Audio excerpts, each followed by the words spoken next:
നമസ്കാരം. Whites on ടോക്സിലേക്ക് ഏവർക്കും സ്വാഗതം.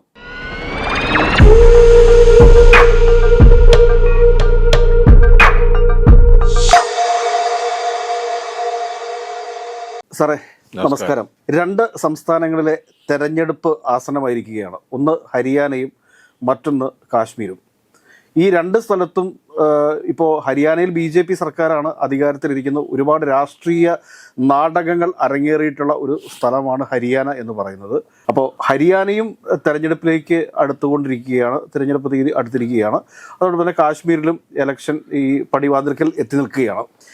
ഇപ്പോൾ ഈ രണ്ട് സ്ഥലങ്ങളിലും BJPയും കോൺഗ്രസും അല്ലെങ്കിൽ BJPയും കോൺഗ്രസിൻ്റെ സഖ്യകക്ഷിയും തമ്മിലുള്ള നേരിട്ടുള്ള ഏറ്റുമുട്ടലാണ്. കാരണം ജമ്മു കാശ്മീരിൽ നാഷണൽ കോൺഫറൻസും കോൺഗ്രസ് അലയൻസും ചേർന്നാണ് മത്സരിക്കുന്നത്. ഹരിയാനയിൽ AAP സഖ്യത്തിലേക്ക് എത്തിയിട്ടുണ്ടോ എന്നെനിക്കൊരു സംശയമുണ്ട്. പക്ഷേ ഒരു പക്ഷേ ഇന്ത്യ മുന്നണി സഖ്യത്തിലേക്ക് അല്ലെങ്കിൽ കോൺഗ്രസ് സഖ്യത്തിലേക്ക് AAP കൂടി വരാനുള്ള ചില സാധ്യതകളും അവിടെ കാണുന്നുണ്ട്. ഈ രണ്ട് സംസ്ഥാനങ്ങളിലെ ഒരു രാഷ്ട്രീയ, അതായത് അടുത്ത ഗവൺമെൻറ് ആര് രൂപീകരിക്കാനാണ് സാധ്യതയുള്ളത്? അല്ല, നമ്മൾ വളരെ സീരിയസ് ആയിട്ട് കാണേണ്ട രണ്ട് തെരഞ്ഞെടുപ്പുകളാണ് ഈ വരാൻ പോകുന്നത്. കാരണം ഇനിയും മറ്റ് സംസ്ഥാനങ്ങളിലൊക്കെ തിരഞ്ഞെടുപ്പ് വരാനുണ്ടെങ്കിൽ പോലും ആദ്യഘട്ടം എന്നുള്ള രീതിയിൽ ജമ്മു കാശ്മീരിലും പിന്നെ ഒരേ ദിവസം തന്നെയാണ് ഈ രണ്ട് തിരഞ്ഞെടുപ്പുകൾ അവസാനിക്കുന്നത്. ജമ്മു കാശ്മീരിൽ 3 ഘട്ടമായിട്ടും ഈ ഹരിയാനയിൽ ഒറ്റ ഘട്ടമായിട്ടാണ്. ഇപ്പം നമുക്കറിയാം, ജമ്മു കാശ്മീരിൽ 10 വർഷത്തിന് ശേഷമാണ് തെരഞ്ഞെടുപ്പ് നടക്കുന്നത്. മാത്രമല്ല, ജമ്മു കാശ്മീരിൻ്റെ പ്രത്യേക അധികാരമൊക്കെ എടുത്തു കളഞ്ഞതിന് ശേഷം നടക്കുന്ന ആദ്യത്തെ തെരഞ്ഞെടുപ്പാണിത് എന്നതൊക്കെ വലിയ പ്രത്യേകതയുണ്ട്. ഇപ്പോൾ ഈ രണ്ട് സംസ്ഥാനം നമുക്ക് നേരത്തെ ഒരു ചരിത്രം എടുത്ത് ജമ്മു കാശ്മീരിൽ PDP എന്നുള്ള പാർട്ടിയുമായിട്ട് സഖ്യത്തിലേർപ്പെട്ടുകൊണ്ട് BJP സർക്കാർ ഉണ്ടാക്കുകയൊക്കെ ചെയ്തൊരു സ്ഥലമാണ്, അല്ലെങ്കിൽ BJPക്ക് സഖ്യ സർക്കാർ ഉണ്ടായിരുന്ന സ്ഥലമാണ്. ഇപ്പം ഹരിയാനയിലായാലെങ്കിൽ JJPയും BJPയും തമ്മിൽ ഉണ്ടാക്കിയൊരു സഖ്യത്തിൻ്റെ ഭരണം എന്ന് നടന്നുകൊണ്ടിരുന്നത്. പിന്നീട് JJP അവരിൽ നിന്ന് വിട്ടുപോവുകയും JJPയിൽ തന്നെ പിളർപ്പുണ്ടാക്കാൻ വേണ്ടി BJP വലിയ ശ്രമങ്ങൾ നടത്തുകയൊക്കെ ചെയ്ത ഒരു ചരിത്രമൊക്കെ നമുക്കറിയാം. ഇപ്പം ജമ്മു കാശ്മീരിൽ ഒരു പ്രത്യേക സാഹചര്യവും ഹരിയാനയിൽ മറ്റൊരു സാഹചര്യമാണ് നിലനിൽക്കുന്നത്. ഇപ്പം നമുക്ക് ഡൽഹിയുമായി ഏറ്റവും അടുത്ത് അതിർത്തി പങ്കിടുന്ന ഒരു സ്റ്റേറ്റ് എന്നുള്ള രീതിയിൽ തന്നെ ഹരിയാനയിൽ BJPക്ക് അധികാരം നിലനിർത്തുക എന്നുള്ളത് അവരെ രാഷ്ട്രീയപരമായി തന്നെ ഏറെ പ്രത്യേകതയുള്ള ഒരു സ്റ്റേറ്റ് കൂടിയാണ്. ഇപ്പം പഞ്ചാബിൽ BJPക്ക് അധികാരം നഷ്ടപ്പെട്ടു. അവിടെ ഭരണത്തിൽ വരുന്നത് ഭരിച്ചുകൊണ്ടിരിക്കുന്ന ആം ആദ്മി പാർട്ടിയാണ്. പക്ഷേ ഹരിയാനയിലേക്ക് വരുമ്പോഴേക്ക് ആം ആദ്മി പാർട്ടിക്ക് അത്രയും വലിയ ശക്തി ഉണ്ടാക്കാൻ വേണ്ടി രാഷ്ട്രീയപരമായിട്ട് അത്രയും ഒരു മേൽക്കോയ്മ നേടിയെടുക്കാൻ വേണ്ടി ഇതുവരെ സാധിച്ചിട്ടില്ല. അപ്പം ഹരിയാനയിൽ നേരത്തെ ഉള്ള ഒരു പ്രഖ്യാപന പ്രകാരമാണെങ്കിൽ കോൺഗ്രസും അതുപോലെ തന്നെ ആം ആദ്മി പാർട്ടിയും രണ്ട് വ്യത്യസ്തമായി തന്നെ മത്സരിക്കാൻ വേണ്ടി തീരുമാനിച്ചിരുന്നു. പക്ഷേ ഇപ്പോൾ ഏറ്റവും ലേറ്റസ്റ്റ് ആയിട്ട് വരുന്ന വാർത്ത എന്ന് പറയുന്നത് 6 സീറ്റുകൾ കോൺഗ്രസ് ഈ ആം ആദ്മി പാർട്ടിക്ക് നൽകുന്നു. അവർ 10 സീറ്റായിരുന്നു അവസാനം ചോദിച്ചിരുന്നത്.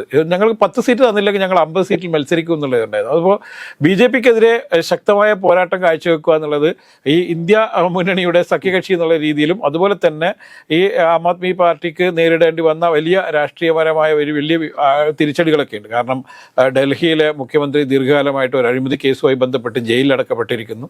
BJP ഈ ആം ആദ്മി പാർട്ടിയെ പൂർണ്ണമായും തകർക്കാൻ വേണ്ടിയും അല്ലെങ്കിൽ ഓപ്പറേഷൻ താമരയുടെ ഭാഗമായി പഞ്ചാബിലെ സർക്കാരിനെ ഛിന്നഭിന്നമാക്കാൻ വേണ്ടിയൊക്കെ വലിയ ശ്രമങ്ങളൊക്കെ നടത്തി പരാജയപ്പെട്ടു പോയൊരു സാഹചര്യത്തിലാണ് ഈ ഹരിയാനയിൽ ഈ ഇലക്ഷൻ നടക്കുന്നത്. ഇപ്പോൾ ഹരിയാനയിലെ ഒരു ചരിത്രം എടുത്ത് നോക്കിക്കഴിഞ്ഞാൽ BJP സർക്കാർ ഹരിയാനയിൽ അതിശക്തമായ രീതിയിൽ മുന്നോട്ട് പോയിക്കൊണ്ടിരിക്കെ തന്നെയാണ് നമ്മൾ ഡൽഹിയിലെ കർഷകരുടെ മാർച്ചും അതുപോലെ തന്നെ വലിയ തരത്തിലുള്ള സമരങ്ങളൊക്കെ നടന്നത്.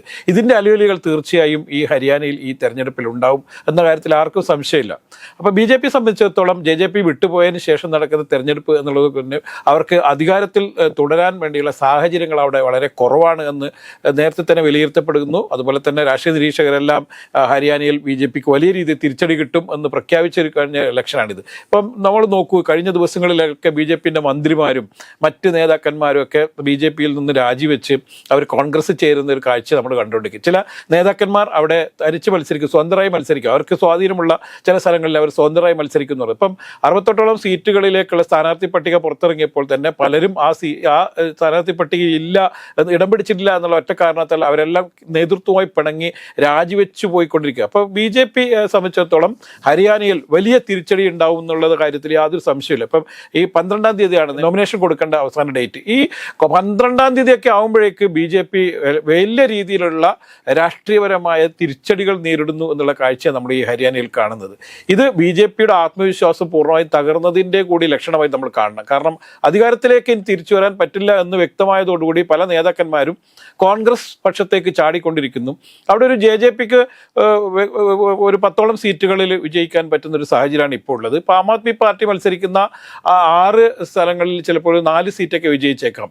ബാക്കിയുള്ള സ്ഥലങ്ങളിൽ കോൺഗ്രസ് വ്യക്തമായി ഭൂരിപക്ഷം നേടുകയും അധികാരത്തിൽ ഒരു 70ഓളം സീറ്റുകൾ ഈ സഖ്യം നേടിക്കൊണ്ട് ഭരണം വലിയ രീതിയിലുള്ള ഭൂരിപക്ഷത്തിൽ തന്നെ വരികയും ഭരണം കീഴടക്കുകയും ചെയ്യും എന്നുള്ള കാര്യത്തിൽ യാതൊരു ഹരിയാനയുടെ കാര്യം പറയുമ്പോഴാണ്. കാരണം വെറും ഒരു 100 ഗ്രാം വ്യത്യാസത്തിൽ 100 ഗ്രാം തൂക്കത്തിൻ്റെ വ്യത്യാസത്തിൽ ഒളിമ്പിക് മെഡൽ നഷ്ടപ്പെട്ടു പോയിട്ടുള്ള വിനയ് ഫോഗട്ട്. ഈ വിനയ് ഫോഗട്ട് നമുക്കറിയാം ഗുസ്തി താരങ്ങളുടെ സമരത്തിലൊക്കെ പങ്കെടുക്കുകയും കേന്ദ്ര സർക്കാരിൻ്റെ കണ്ണിലെ കരടായി മാറുകയും കേന്ദ്ര സർക്കാരിൻ്റെ നോട്ടപ്പുള്ളിക്കായിട്ടുള്ള ഒരാളാണ് ഈ വിനയ് ഫോഗട്ട്. ഈ വിനയ് ഫോഗട്ട് കോൺഗ്രസിൽ ചേരുകയും അദ്ദേഹം അവിടെ ഹരിയാനയിൽ മത്സരിക്കുകയും ചെയ്യുന്നുണ്ട്. അപ്പോൾ അദ്ദേഹത്തിൻ്റെ കോൺഗ്രസിലേക്കുള്ള പ്രവേശനം അത് കോൺഗ്രസിന് ഏതെങ്കിലും തരത്തിലുള്ള ഒരു മുൻതൂക്കം അവിടെ ഉണ്ടാക്കിയിട്ടുണ്ടോ? തീർച്ചയായും. കാരണം ഈ ബ്രിജ്ഭൂഷണുമായിട്ട് ബന്ധപ്പെട്ടുള്ള വലിയ വിവാദങ്ങൾ കേന്ദ്ര സർക്കാരിനെ ഏറ്റവും കൂടുതൽ പിടിച്ചുകുലുക്കിയ 2 സംഭവങ്ങളിൽ ഒന്നാണ് ഈ ഗുസ്തി താരങ്ങളുടെ വലിയ സമരവും ഒക്കെ. ബ്രിജ്ഭൂഷൺ എന്ന് പറയുന്നത് അവിടുത്തെ BJPയുടെ വെറും നേതാവ് മാത്രമല്ല, വലിയ തരത്തിൽ സ്വാധീന ശക്തിയായ ഒരാൾ കൂടിയാണ്. അപ്പം ബ്രിജ്ഭൂഷണെ തള്ളി പറയാൻ വേണ്ടി BJP അന്ന് തയ്യാറായില്ല എന്നുള്ളതാണ് യഥാർത്ഥത്തിൽ ഒരു പ്രധാനപ്പെട്ട കാരണം. അപ്പം വിനയ് ഫോഗട്ട് എന്ന് പറയുന്ന ഗുസ്തി താരം, അപ്പോൾ അവർ ഒളിമ്പിക്സിൽ മത്സരിച്ച് അവർക്ക് ചെറിയൊരു ഇതിൻ്റെ ഭാരക്കൂടുതൽ എന്ന് പറഞ്ഞുകൊണ്ട് അവർക്ക് ഈ മെഡൽ നഷ്ടപ്പെട്ടു. യഥാർത്ഥത്തിൽ ഇന്ത്യയിലെ ലക്ഷോപലക്ഷം ജനങ്ങളുടെ വലിയ പ്രതീക്ഷയാണ് നഷ്ടപ്പെട്ടത്. പക്ഷേ കോൺഗ്രസ് അതിന് വളരെ ശക്തമായ ഭാഷയിൽ ഈ കേന്ദ്ര സർക്കാരിനെതിരെ ആഞ്ഞടിക്കുന്ന ഒരു കാഴ്ച കൂടി നമ്മളിൽ കണ്ടിട്ടുണ്ട്. കാരണം കേന്ദ്ര സർക്കാരും അതുപോലെ തന്നെ ഒളിമ്പിക്സ് അസോസിയേഷനൊക്കെ അതിൽ സ്വീകരിച്ചിരിക്കുന്ന തെറ്റായ നയം ഈ നമ്മുടെ രാജ്യത്തിന് വലിയ നഷ്ടമുണ്ടാക്കിയെന്നും ഒളിമ്പിക്സിൽ ഒരു സ്വർണം നമുക്ക് നഷ്ടപ്പെടുത്തിയത് ഈ സർക്കാരിൻ്റെ പിടിപ്പോട് കൊണ്ടാണെന്നും അല്ലെങ്കിൽ അവരോടുള്ള വ്യക്തിപരമായിട്ടുള്ള വിദ്വേഷമാണെന്നൊക്കെ, രാഷ്ട്രീയപരമായ വിദ്വേഷമാണ് വിനയ് ഫോഗട്ടിന് ഗുസ്തി താരം എന്ന നിലയിലുള്ള ഈ മെഡൽ നഷ്ടത്തിനുള്ള കാരണം എന്നൊക്കെ കോൺഗ്രസ് അതിശക്തമായ ആരോപണം ഉന്നയിച്ചിരുന്നു. മാത്രമല്ല കേന്ദ്ര സർക്കാരിന് നോട്ടപ്പുള്ളിയ എന്ന നിലയിൽ തന്നെ വിനയ് ഫോഗട്ടിന് അധികകാലം ഈ ഇതിൽ തുടരാൻ പറ്റില്ല എന്നൊരു സാഹചര്യമുണ്ട്. അപ്പോൾ അവർ ഇന്ത്യൻ റെയിൽവേയിലെ ഉദ്യോഗം രാജിവെച്ചുകൊണ്ടാണ് കേന്ദ്ര സർക്കാരിനെതിരെ പോരാടാൻ വേണ്ടി അല്ലെങ്കിൽ BJPക്കെതിരെ പോരാടാൻ വേണ്ടി അവർ കോൺഗ്രസ് ചേർന്നതും പിന്നെ ഈ ഇലക്ഷനിൽ മത്സരിക്കുന്നതും. അപ്പം തീർച്ചയായും അവർ അവിടെ വലിയ രീതിയിലുള്ള വിജയവും പരാജയവും ഒക്കെ ജനാധിപത്യത്തിൽ സാധാരണമാണ്. പക്ഷേ അവിടുത്തെ ടോട്ടൽ വിജയത്തിന് അത് വലിയ രീതിയിൽ അല്ലെങ്കിൽ സ്ത്രീ വോട്ടർമാർക്കിടയിലൊക്കെ അത് വലിയ രീതിയിലുള്ള ഒരു ആവേശത്തിന് കോൺഗ്രസിന് അനുകൂലമായ ഒരു തരംഗം ഉണ്ടാക്കിയെടുക്കുന്നതിന് കാരണമായേക്കും എന്നുള്ളത് തന്നെയാണ് അവിടെ വിലയിരുത്തപ്പെടുന്നത്. അപ്പോൾ ഈ ജമ്മു കാശ്മീരിലേക്ക് വരുമ്പോഴത്തേക്ക് ജമ്മു കാശ്മീരിൽ ഈ PDPയും BJPയും കൂടെ ചേർന്നുകൊണ്ടാണ് അവിടെ മത്സരിക്കുന്നത്. അപ്പോൾ ആ ഒരു മുന്നണിക്കുള്ള എന്തെങ്കിലും തരത്തിലുള്ള ജയസാധ്യതയോ അത് എന്താണ്? അല്ല, ഈ PDPന്റെ തെരഞ്ഞെടുപ്പ് പത്രികയിൽ തന്നെ യഥാർത്ഥത്തിൽ BJP വിരുദ്ധമായ കുറേ കാര്യങ്ങൾ വന്നിട്ടുണ്ട്. അവർ പ്രകടമായി അവർക്കിപ്പം ഇനി BJPയുടെ കൂടെ നിന്നുകൊണ്ട് അധികാരത്തിലേക്ക് തിരിച്ചെത്തുക എന്നുള്ളത് അസാധ്യമാണ്. കാരണം ഒന്ന് പ്രത്യേകിച്ചിട്ടും അവിടെ ജമ്മു കാശ്മീരിൻ്റെ പ്രത്യേക അധികാരം പോയതിന് ശേഷം അല്ലെങ്കിൽ എടുത്തു കളഞ്ഞതിന് ശേഷം നടക്കുന്ന തെരഞ്ഞെടുപ്പിൽ തന്നെ അവിടെയുള്ള എല്ലാ ആളുകൾക്കും കടുത്ത പ്രതിഷേധമുണ്ട് BJPക്കെതിരെ. പിന്നെ മാത്രമല്ല BJP കൈക്കൊള്ളുന്ന ന്യൂനപക്ഷ വിരുദ്ധമായ നിരവധിയായ വിഷയങ്ങളിൽ പ്രതികരിക്കാനുള്ള ഒരു അവസരം കൂടിയാണ് എന്നുള്ളത്. PDP നേതാവായിട്ടുള്ള മെഹബൂബ മുഫ്തിയൊക്കെ എനിക്ക് തോന്നുന്നു കരുതൽ തടങ്കലിൽ പാർപ്പിച്ചിട്ടുണ്ട്.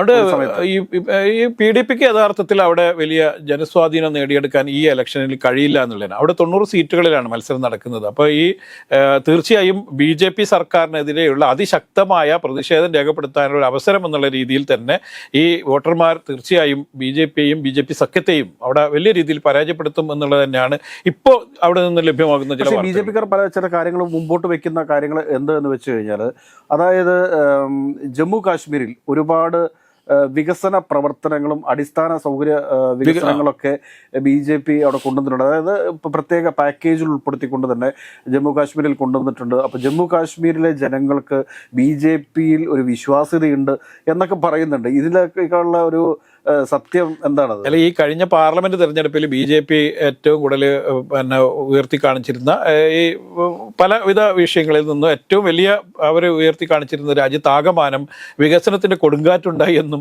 പല പിന്നെ സ്റ്റേറ്റുകളിലും പിന്നെ വലിയ രീതിയിലുള്ള വികസന പ്രവർത്തനങ്ങൾക്ക് തുടക്കം കുറിച്ചിരിക്കുന്നു എന്നൊക്കെ പറഞ്ഞുകൊണ്ടാണ് BJP ഈ വീണ്ടും പിന്നെ ഇലക്ഷനെ നേരിട്ടത്. പക്ഷെ നമ്മൾ നോക്കൂ, ഈ പല സ്ഥലങ്ങളിൽ അവർ വലിയ വികസനങ്ങൾ ഉണ്ടാക്കിയെന്ന് പറയുന്ന പല സ്റ്റേറ്റുകളിലും BJPക്ക് ഉണ്ടായ തിരിച്ചടി നമ്മൾ കാണാതെ പോരുത്. ഇപ്പം ഇനി ഇലക്ഷൻ ബൈ ഇലക്ഷൻ നടക്കാവുന്ന ഏതാണ്ട് ഒരു ട്രയൽ വേർഷൻ എന്നുള്ള രീതിയിൽ തന്നെ ബൈ ഇലക്ഷൻ നടക്കാനുള്ള ഒരു സ്റ്റേറ്റ് കൂടിയാണ് UP എന്ന് പറയുന്നത്. UPയിൽ ഈ വലിയ രീതിയിലുള്ള വികസന പ്രവർത്തനം നടപ്പിലാക്കിയെന്നാണ് അവകാശപ്പെടുന്നത്. ഇപ്പം യോഗി ആദിത്യനാഥിനെ തന്നെ ഈ കൊണ്ടുവന്നത് വലിയ രീതിയിലുള്ള വികസന പ്രവർത്തനങ്ങൾക്ക് വേണ്ടിയിട്ടാണെന്നൊക്കെ ഇവർ വലിയ വീരവാദം മുഴക്കി. പക്ഷേ അപ്പുറത്തേക്ക് ഒരു വികസനം ഒന്നും ഉണ്ടായിട്ടില്ല. അപ്പോൾ അവര് ഈ ബുൾഡോസർ രാഷ്ട്രീയം ആയിരുന്നു അവിടുത്തെ ഏറ്റവും വലിയ ആരോപണ വിധേയമായ സംഭവം. ഇപ്പൊ യോഗിയുടെ വികസന നയം തന്നെ തലതിരിഞ്ഞതാണെന്നും അവിടെയുള്ള BJP നേതാക്കന്മാരെല്ലാം യോഗിക്കെതിരായ നിലപാട് സ്വീകരിക്കുകയും യോഗിയെ എത്രയും പെട്ടെന്ന് മുഖ്യമന്ത്രി സ്ഥാനത്ത് നിന്ന് മാറ്റണം എന്നാവശ്യപ്പെട്ടുകൊണ്ട് ഇവർ നിരവധി തവണ കേന്ദ്ര നേതൃത്വത്തെ കാണുകയും ഈ അമിത്ഷായുമായും അതുപോലെ തന്നെ ഈ BJPയുടെ ദേശീയ അധ്യക്ഷനുമായൊക്കെ JP നദ്ദയൊക്കെ ആയിട്ട് നിരവധി തവണ ഈ നേതാക്കന്മാർ ചർച്ച നടത്തി. പക്ഷെ എന്താ സംഭവിച്ചത്? യോഗി ആദിത്യനാഥിനെ മുഖ്യമന്ത്രി സ്ഥാനത്ത് നിന്നും മാറ്റാൻ വേണ്ടി തയ്യാറായില്ല എന്ന് മാത്രമല്ല, ഈ വരാവുന്ന തെരഞ്ഞെടുപ്പിന് ശേഷം നമുക്ക് ആലോചിക്കാം എന്താ സംഭവിക്കുക. ഈ 10 സീറ്റിലും BJP അതിദയനീയമായി പരാജയപ്പെടും. കാരണം യോഗി ആദിത്യനാഥിനെ ഇനി അവിടുന്ന് മാറ്റണമെങ്കിൽ ഈ 10 സീറ്റിൽ വിജയിച്ചു കഴിഞ്ഞാൽ യോഗി ആദിത്യനാഥിനെ മാറ്റാൻ പറ്റില്ല. അതുകൊണ്ട് BJPക്കാർ തന്നെ, അല്ലെങ്കിൽ BJPയുടെ ഒരു വലിയ വിഭാഗം ഇടഞ്ഞു നിൽക്കുന്ന BJPക്കാർ പൂർണ്ണമായും ഈ BJP വിരുദ്ധമായ നയം സ്വീകരിക്കും. അവിടെയുള്ള BJP സ്ഥാനാർത്ഥികളെ ഈ ഉപതെരഞ്ഞെടുപ്പിൽ വലിയ രീതിയിൽ പരാജയപ്പെടുത്തും എന്നുള്ള കാര്യത്തിൽ യാതൊരു സംശയമില്ല. ഇതുപോലെ തന്നെയാണ് യഥാർത്ഥത്തിൽ ഹരിയാനയിൽ സംഭവിക്കാൻ പോകുന്നത്. ഇനി ഹരിയാനയിൽ സീറ്റ് കിട്ടാതെ BJP തന്നെ തുടരുന്ന കുറേ നേതാക്കന്മാരുണ്ട്.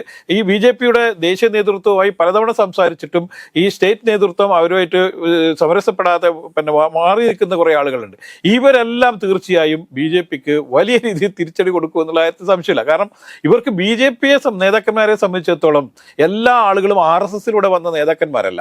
പലപ്പോഴായി പല പാർട്ടിയിൽ നിന്നും വന്ന് അധികാരത്തിന് വേണ്ടി മാത്രം BJPയിലെത്തിയ ഒരുപാട് നേതാക്കന്മാരുണ്ട്. ഇവർ തീർച്ചയായും അധികാരമില്ലാത്ത ഒരു സ്ഥാനത്ത് ഒരിക്കലും കടിച്ചു തൂങ്ങിയിരിക്കില്ല. അവർ തീർച്ചയായും അവിടെ നിന്ന് വിട്ടുപോകുന്ന വേറൊരു വസ്തു കൂടെ ഉള്ളതെന്ന് വെച്ചാൽ ഈ 2 സ്റ്റേറ്റ് ജമ്മു കാശ്മീരും അതോടൊപ്പം തന്നെ നമ്മുടെ ഹരിയാന എന്ന് വെച്ചാൽ സാമ്പത്തികമായിട്ടൊക്കെ ഒരുപാട് ഉയർന്ന നിലവാരത്തിലുള്ള ഒരു സ്റ്റേറ്റാണ് ഹരിയാന എന്ന് പറയുന്നത്.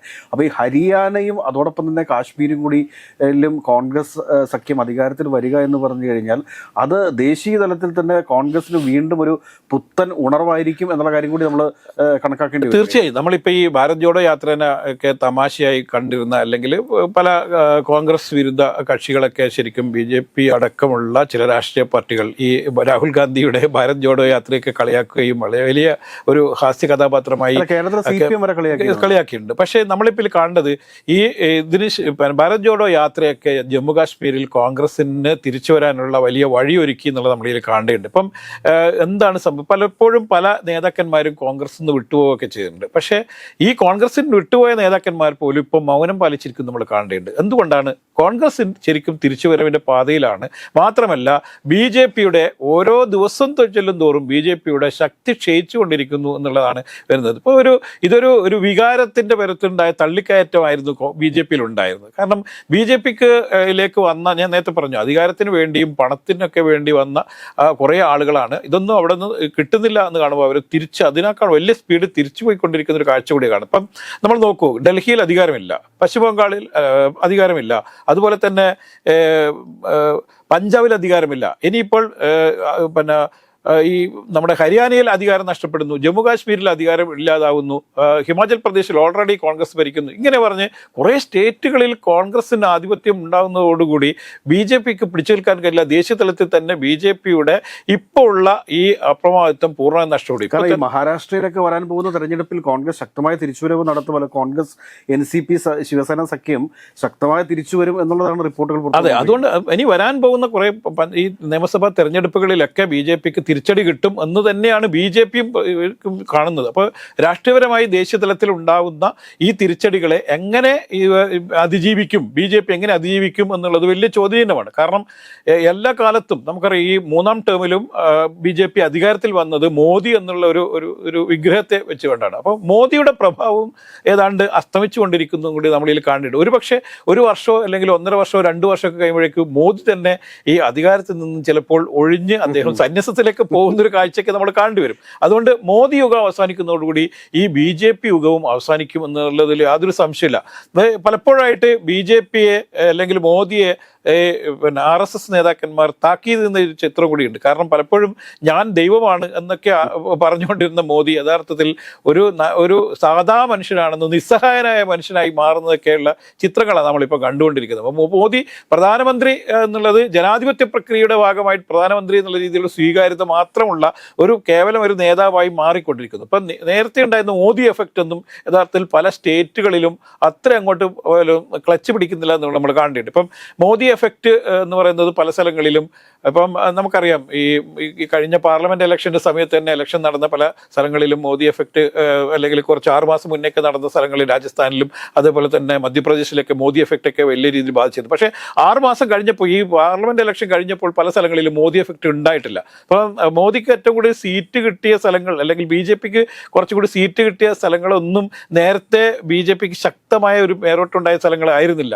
ഇപ്പം ആന്ധ്രയിലും അതുപോലെ തന്നെ തെലങ്കാനയിലും കർണാടകയിലൊക്കെ സീറ്റ് കോൺഗ്രസ് അധികാരത്തിൽ വരുന്ന ഒരാൾ ചിന്തിച്ചിട്ടില്ല. പിന്നെ അത് കർണാടകയിലൊക്കെ അവര് BJPക്ക് യഥാർത്ഥത്തിൽ വലിയ തിരിച്ചടി ലഭിച്ചിരുന്നുവെങ്കിൽ, ആന്ധ്രയിൽ തിരിച്ചടി ലഭിച്ചിരുന്നുവെങ്കിൽ, ബീഹാറിൽ തിരിച്ചടി ലഭിച്ചിരുന്നുവെങ്കിൽ ഇന്ന് മോദി സർക്കാർ പോലും അധികാരത്തിലുണ്ടാവില്ല. അപ്പോൾ മോദി ലക്ഷ്യമിട്ട അല്ലെങ്കിൽ BJPക്ക് വലിയ തരത്തിൽ ഹിന്ദി ഹൃദയഭൂമിയിൽ ഉണ്ടായിരുന്ന സ്വീകാര്യത നഷ്ടപ്പെട്ടുകൊണ്ടിരിക്കുന്നു. UP പോലെ BJPക്ക് വലിയ അടിത്തറയുണ്ടായിരുന്ന സ്ഥലങ്ങളിൽ BJPക്ക് യഥാർത്ഥത്തിൽ വൻ തിരിച്ചടി ഉണ്ടായിക്കൊണ്ടിരിക്കുന്നു. തിരിച്ചടി ഈ വരുന്ന അസംബ്ലി തെരഞ്ഞെടുപ്പോടുകൂടി ആ തിരിച്ചടിയുടെ ആഘാതം കുറച്ചുകൂടി ശക്തമാകുന്ന ഒരു രാഷ്ട്രീയ കാലാവസ്ഥയിലേക്കാണ് പോകുന്നത്. അതുകൊണ്ട് ഈ വരാനിരിക്കുന്ന ഹരിയാന തെരഞ്ഞെടുപ്പും അതുപോലെ തന്നെ ജമ്മു കാശ്മീർ തെരഞ്ഞെടുപ്പും BJPയുടെ തകർച്ചയുടെ തുടക്കമായിരിക്കും എന്നുള്ളതാണ് ഇപ്പോൾ പുറത്തു വരുന്ന വാർത്തകൾ. ഏതൊക്കെയായാലും നിലവിലത്തെ സാഹചര്യത്തിൽ ഹരിയാന കാശ്മീർ തെരഞ്ഞെടുപ്പുകളിൽ കോൺഗ്രസ് തന്നെയാണ് മുൻപിട്ട് നിൽക്കുന്നത് എന്ന് പറയാതിരിക്കാൻ വയ്യ. ഏതായാലും BJPയുടെ സമയം അവസാനിച്ചു കഴിഞ്ഞുവോ എന്ന് സംശയിക്കേണ്ടിയിരിക്കുന്നു. മോദി പ്രഭാവത്തിന് അസ്തമനം ആയോ എന്നുകൂടി നമ്മൾ ചിന്തിക്കേണ്ടിയിരിക്കുന്നു. ഒരു കാര്യം പറയാം, രാഹുൽ ഗാന്ധിയുടെ തേരോട്ടം മുൻപോട്ട് തന്നെയാണ്. കോൺഗ്രസിന് ഒരു പുത്തൻ ഉണർവായിരിക്കും ഹരിയാനയിലും ജമ്മു കാശ്മീരിലും വിജയം നേടുകയാണെങ്കിൽ എന്ന് മാത്രം പറഞ്ഞുകൊണ്ട് നിർത്തട്ടെ. നന്ദി, നമസ്കാരം.